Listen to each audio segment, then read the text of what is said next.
The Wholeness Network.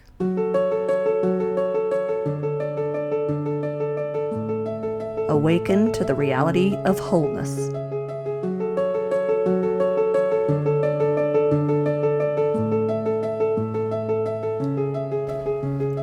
Jonice Webb, PhD, is a licensed psychologist and the recognized pioneer of the previously overlooked topic, childhood emotional neglect, or CEN. She is the best-selling author of the first books ever written about CEN, Running on Empty, Overcome Your Childhood Emotional Neglect, and Running on Empty No More, Transform Your Relationships with Your Partner, Your Parents, and Your Children. At the beginning of your book, I loved how you came about it through your own work, that you started to see a pattern in your own sessions. And what was that like in the beginning? And what were some things that would come up and make you question and think? Well, part of the part of what helped is that I worked in so many different settings with so many different types of people, including, addicted people, people with major mental illnesses. And at the time, I was in my own private practice working with more kind of worried well types of folks. And but all across the board, I had been hearing from different people, each of which used different words, but they were essentially expressing that feeling like something was missing inside of them. Some of them said they felt numb. Some people said they felt empty. Some people said they felt like something was missing in them that other people had. So there were all different kinds of words that people used. But along with that came this general sense of lack of fulfillment, a feeling like other people are living this full life and I'm just like they're living in color and I'm in black and white. What's going on here? And that's what I kept seeing over and over again. And also in people who claimed that they had a pretty good childhood. A lot of them, not all of them, of course, but and that was really puzzling because their childhood, how we look in the childhood for explanations for things. And many of them, it was hard to find. And a lot of them had been to therapists before who tried to help them find some kind of trauma or abuse that could explain why they were struggling so much as adults and couldn't find any.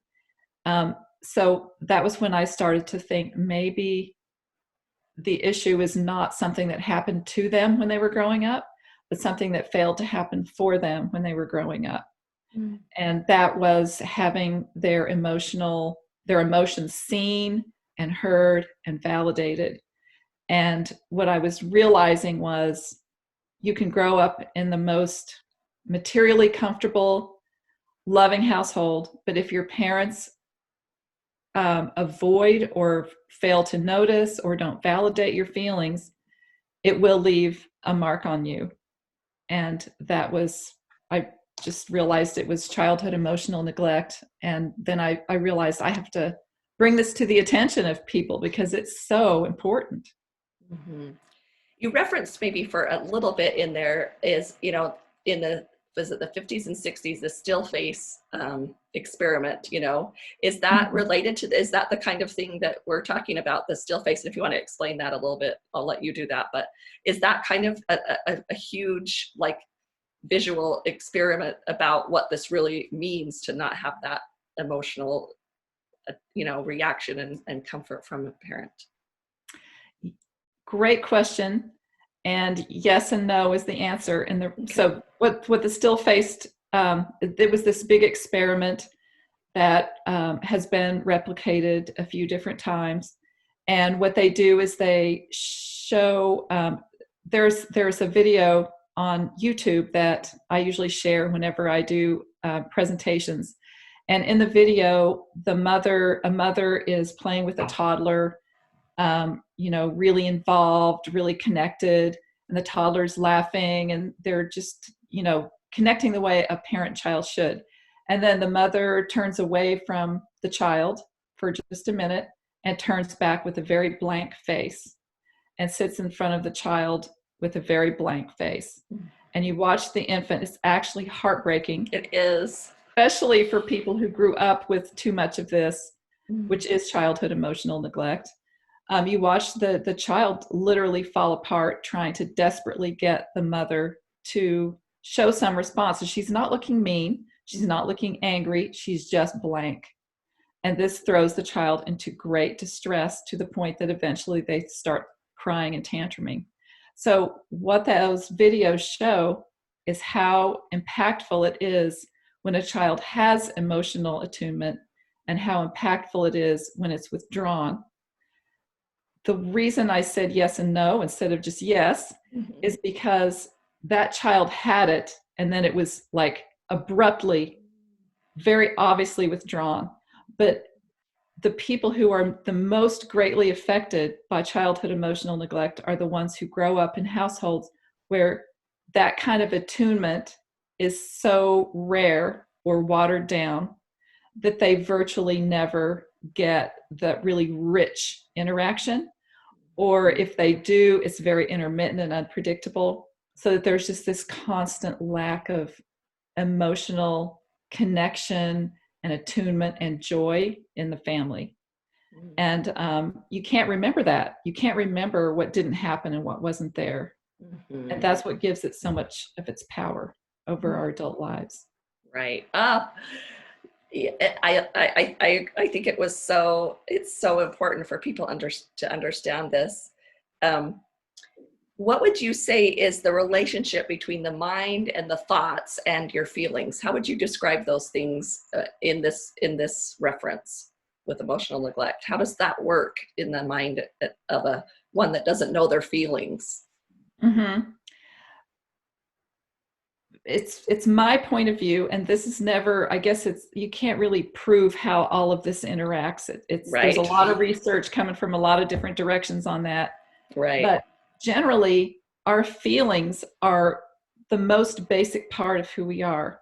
Mm-hmm. They're wired into our brain, the base of our brain, and we can't choose them. They are automatic. They just come and they go, and they come, they go.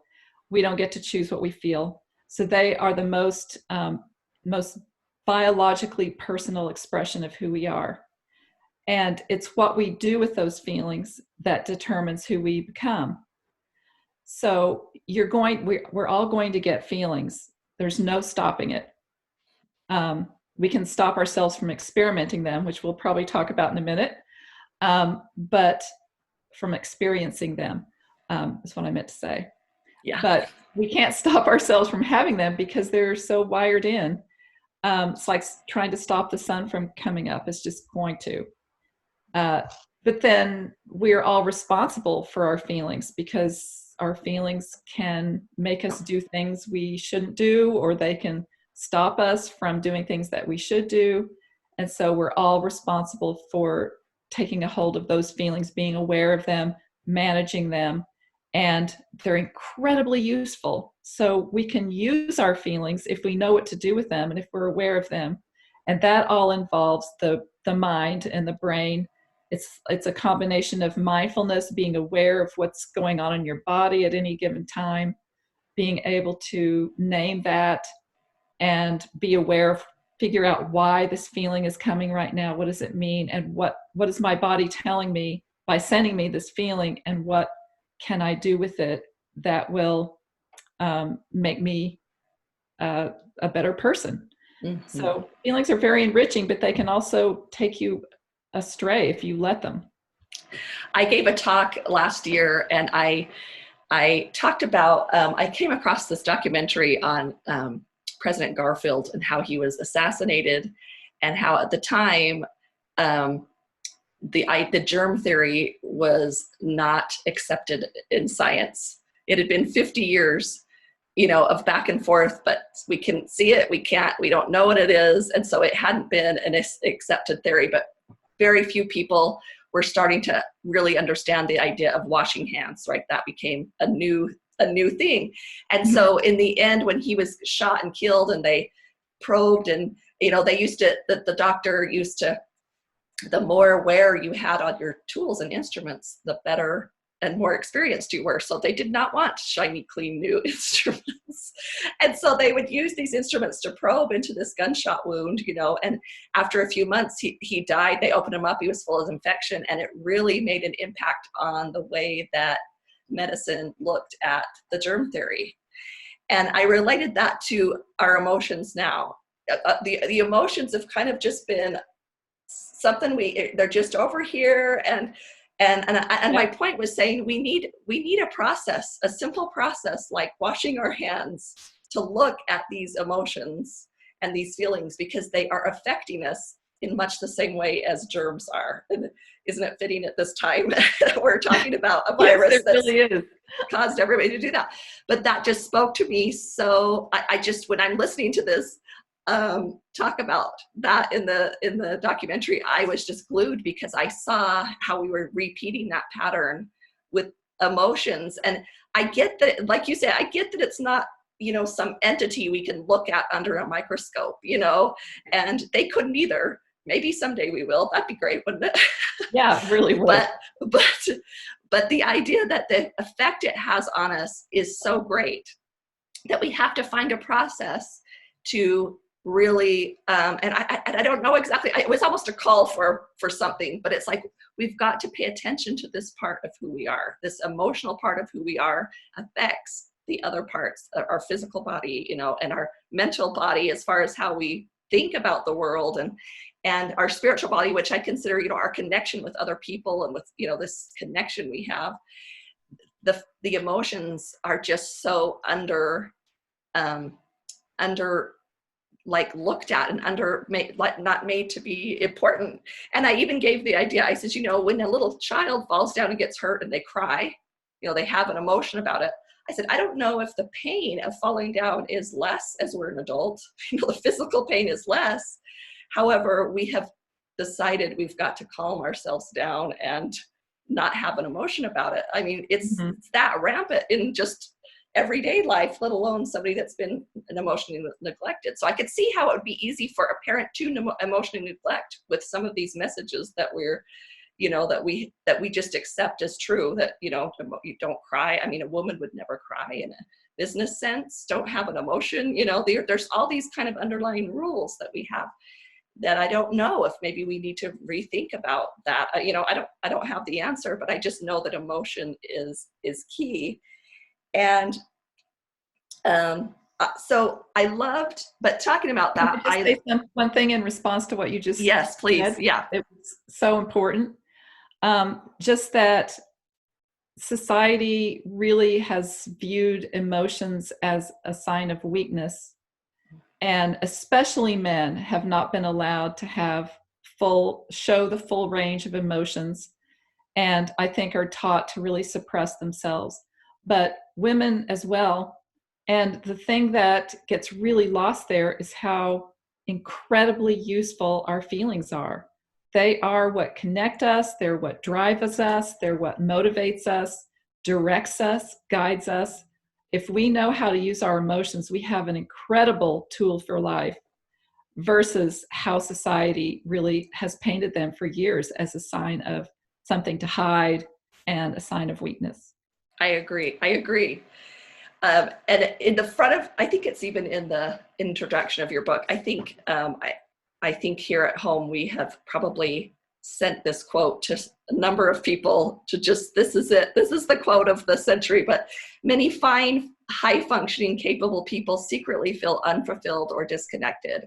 Shouldn't I be happier? Why haven't I accomplished more? Why doesn't my life feel more meaningful? These are questions which are often prompted by the invisible force at work, which, that's what the germ theory, this is the emotion theory, this invisible force that is affecting us, that is just the crux of this book. And probably your work from that point on is just this invisible force that we need to look at as a very, very powerful force.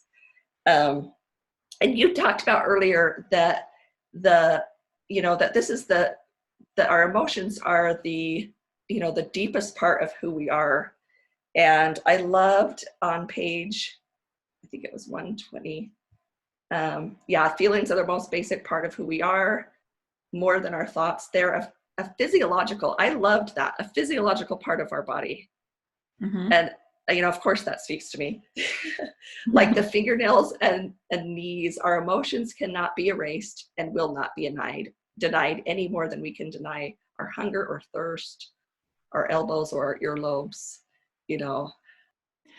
I was literally thinking about the physiological, because they literally are physiological, and this is backed by all kinds of science.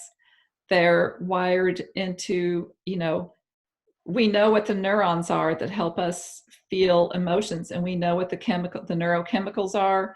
We found those neurons in people's guts. They're not just in our brains. They go all the way down into our guts. And when you have a feeling, it is in your body. And a lot of people don't realize this, that emotions are physical experiences, and you can locate them in your body. And when you start to think about them this way, it kind of helps, because if you're someone who grew up in an emotionally neglectful family, and you basically had to wall your feelings off, which is causes all the problems when you go into your adulthood. It's basically the source of all the problems. But if your feelings are walled off, then you may not be aware with your head that you're having them. But I have yet to meet a person who wasn't actually having the feelings. And when you start to try to actually connect with them, they are there. And then you can learn all kinds of amazing things about what to do with them. But they are literally in our cells.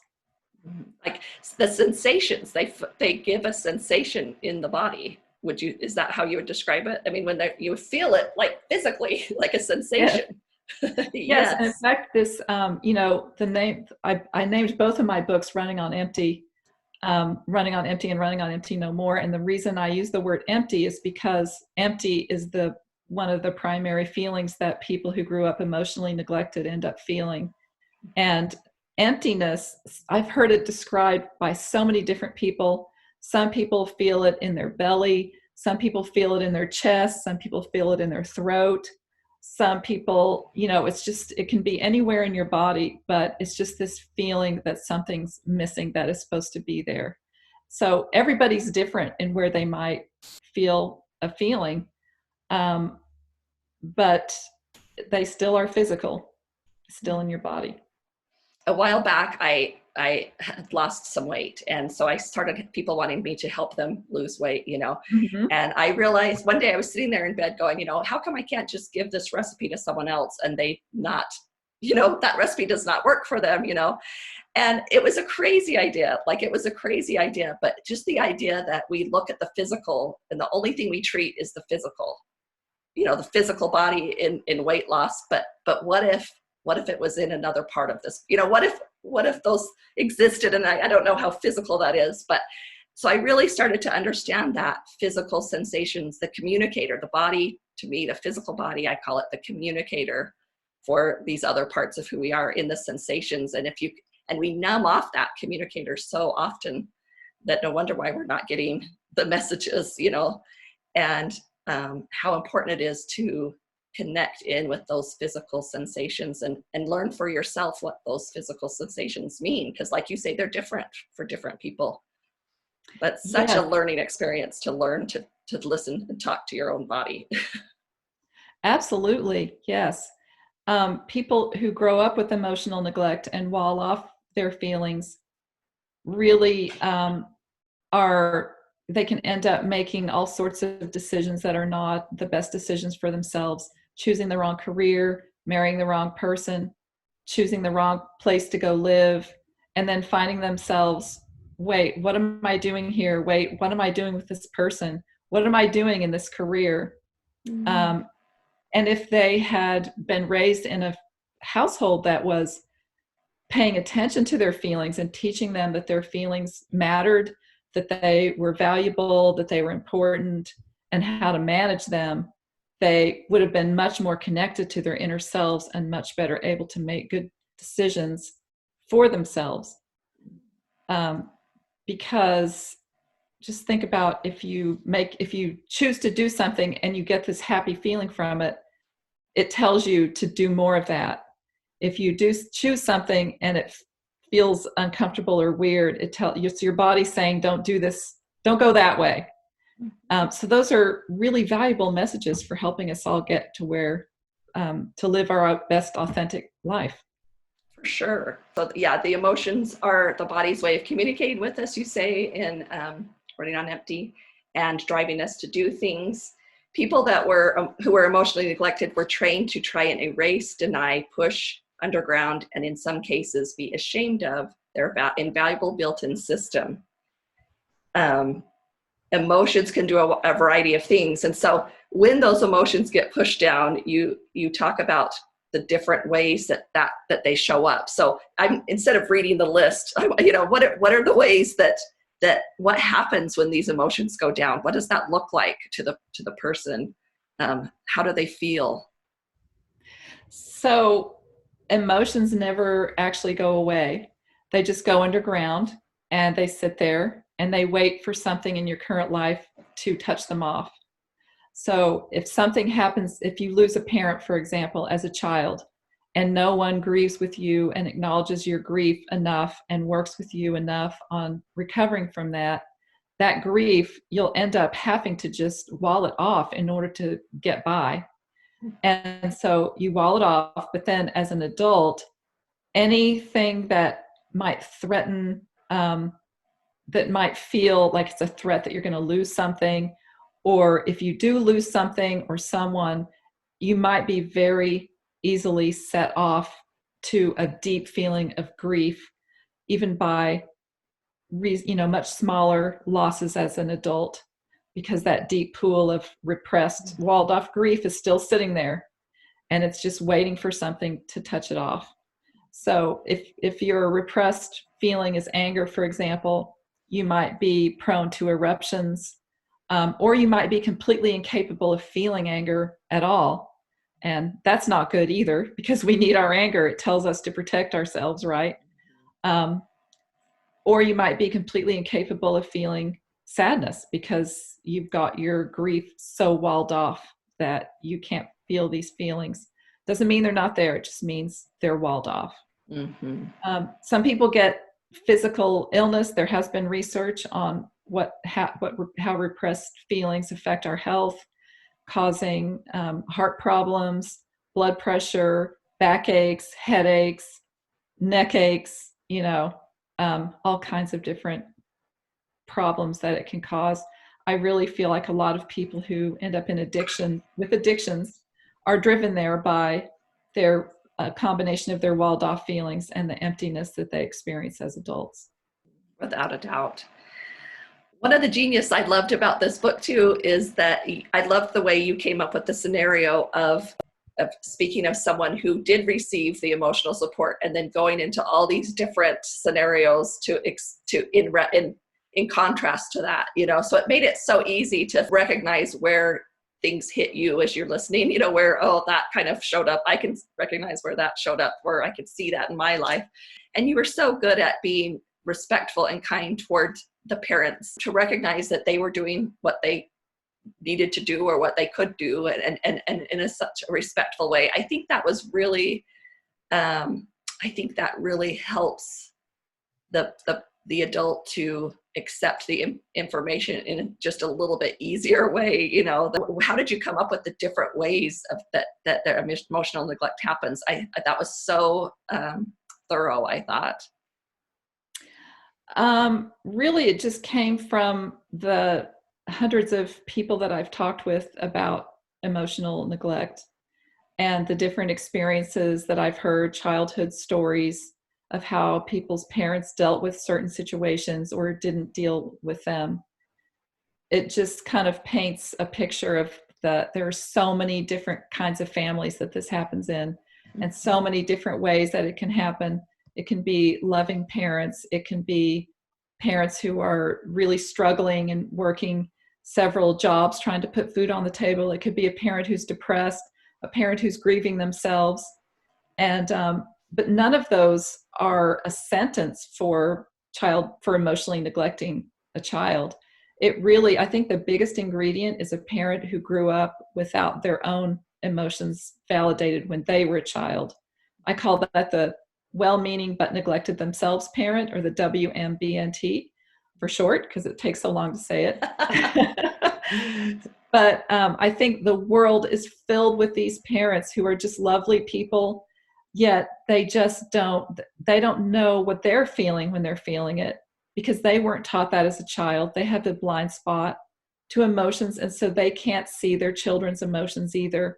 So no matter how much you love a child, if you're not seeing their feelings and responding to them and validating them, they will grow up in some way feeling not validated, not loved, and not seen. And that's the big important missing piece in childhood emotional neglect. And another part of your book that was so helpful is that you give actual help. You're not just passing on information, but you have beautiful worksheets and your websites there to support people to actually work through this. And that is so helpful. And all your different resources are so helpful. So what are some of the tips for working through our emotions or understanding them, or so we'll start there, and then we'll go into if you're emotionally neglected, that kind of changes some things, right? So just how do we as everyday people, how do we work with our emotions and understand them better? What are some tips and tools for that? So the first and the most key thing to do is to start trying to think of your own emotions as in a different way, as a really helpful tool that you want to welcome back, as opposed to something that you want to avoid. So once you make that key change and you really wrap your head around wanting to feel, it makes a big change in you. And then it's a matter of starting to really pay attention to your body, and asking yourself, what am I feeling? And I have an exercise to do that called the identifying and naming, where you focus inward and you pay attention to what you're feeling. And then you ask yourself a series of questions to try to sort through and identify a feeling, increasing your emotion vocabulary so that you have the words to name. There's so much power in naming a feeling. And if you grew up in a household that didn't really talk about feelings, you may not have very many feeling words. It doesn't matter how educated or smart you are. You may only know like 10 emotion words. And there are hundreds and hundreds of valuable emotion words. So just becoming familiar and welcoming to your own feelings and starting to consciously try to feel is an amazingly powerful step to take. It's easier for some than for others. And I think it helps to really be more focused on the trying to feel a feeling than it is to be focused on whether you succeed or not. Mm-hmm. Because as I tell my clients and people in my Fuel Up for Life program, is that every time you do the identifying and naming and you try to feel feeling, you're knocking a brick out of the wall that's blocking you. You're taking a chip out of it at least.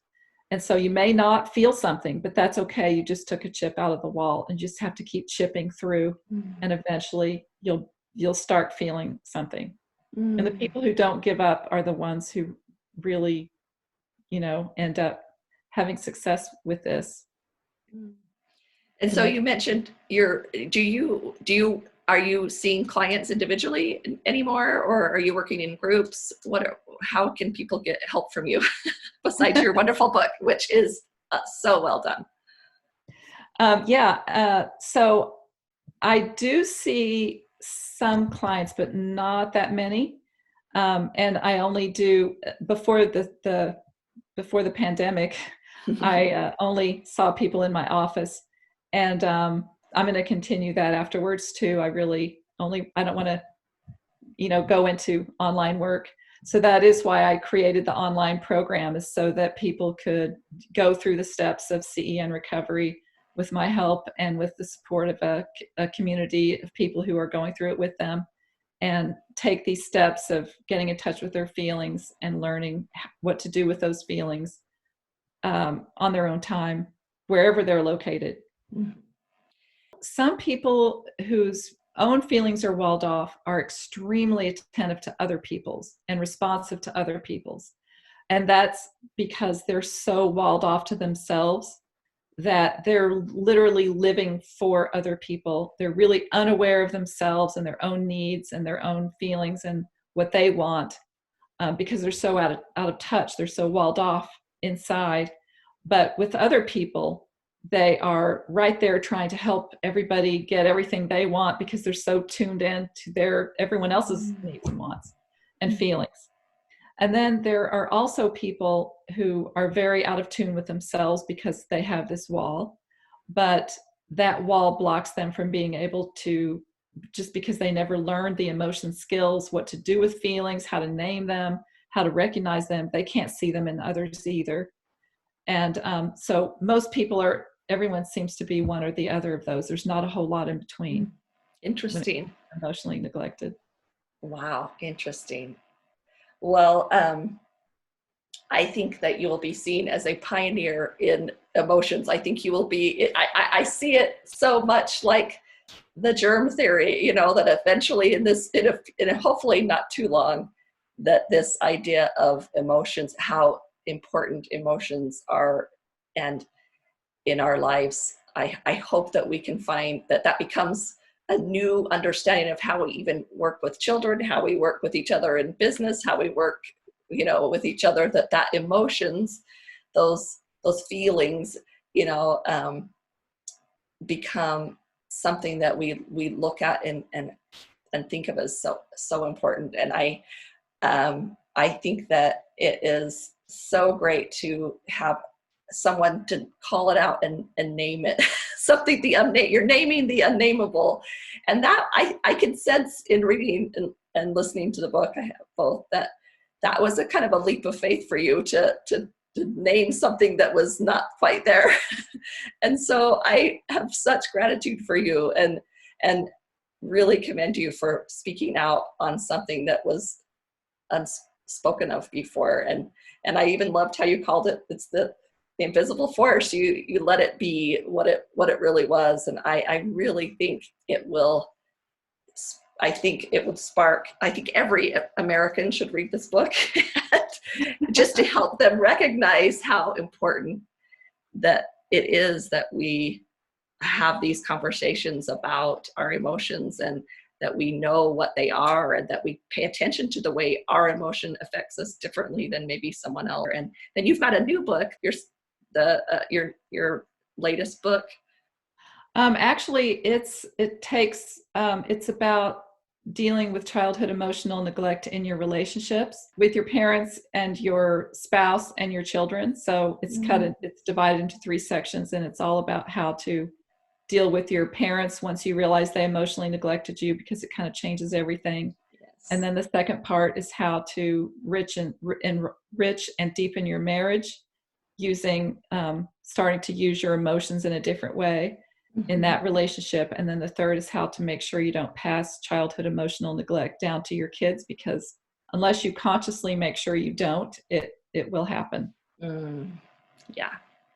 And I think we're several generations into that. So we've got to now rewind the clock and got to dig ourselves back out. Yes. Mm-hmm. Yes. I should mention that I have an emotional neglect questionnaire, because since emotional neglect is a non-event, it's what your parents fail to do for you, most people who have childhood emotional neglect can't remember it and don't believe that it ever happened to them. So the emotional neglect questionnaire is on my website, and it's very easy to find on emotionalneglect.com. You just sign up. You'll actually receive my newsletter too, which has lots of great resources in it. And then you can take the questionnaire, and if you score 6 or above, it's an indication that you probably grew up with some amount of emotional neglect. And some people who take that say, I can't imagine how you made this questionnaire without having known the inside of my head for my entire life. And other people, don't feel quite that. So I think it's a good determiner on how much you may have grown up with and how much it's affecting you as an adult. So I encourage people, anyone who's wondering about themselves, to take that. And, I also have lots of blog posts, and I teach therapists as well how to treat childhood emotional neglect.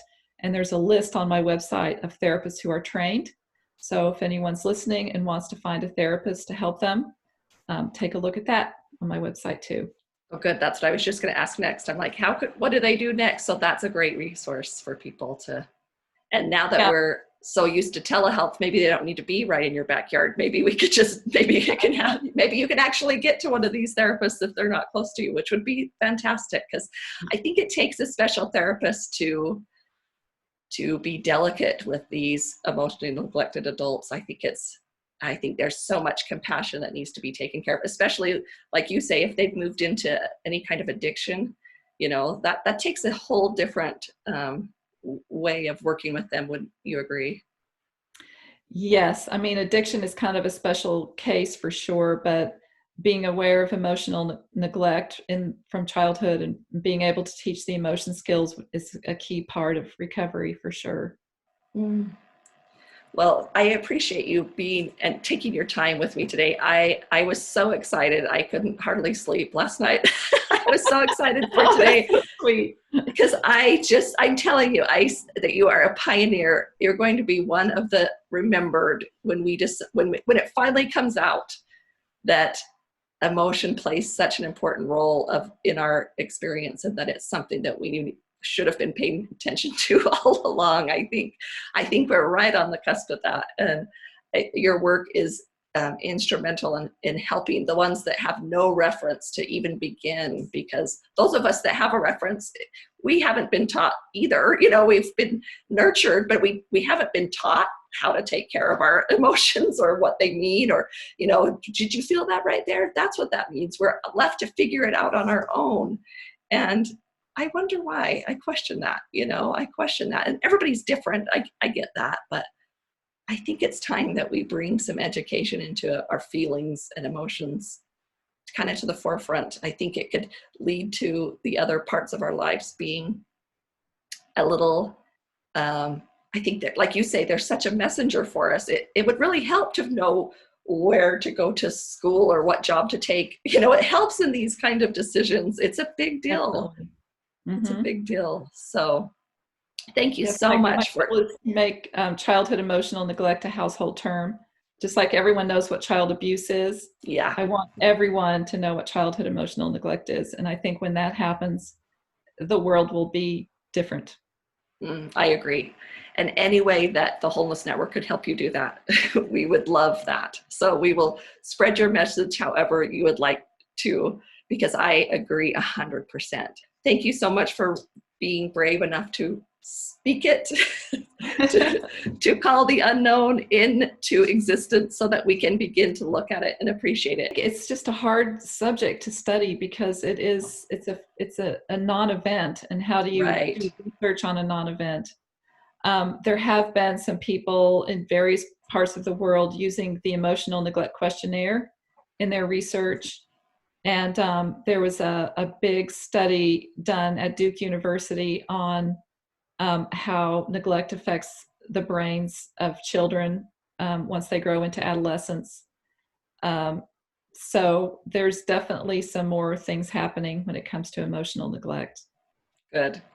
I'm so grateful. Well, I think I've tried to wind up 3 times, and I come up with another question because I'm just having so much fun. Because I appreciate having an academic speak the same language that I see, that I experience and I see, and anytime you want to share or come back, reach out. And like I say, we would love to help share your message.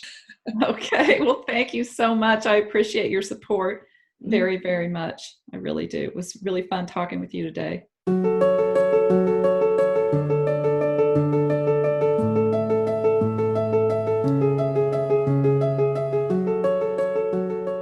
Thank you for listening. Join the community of knowledge and growth at thewholenessnetwork.com.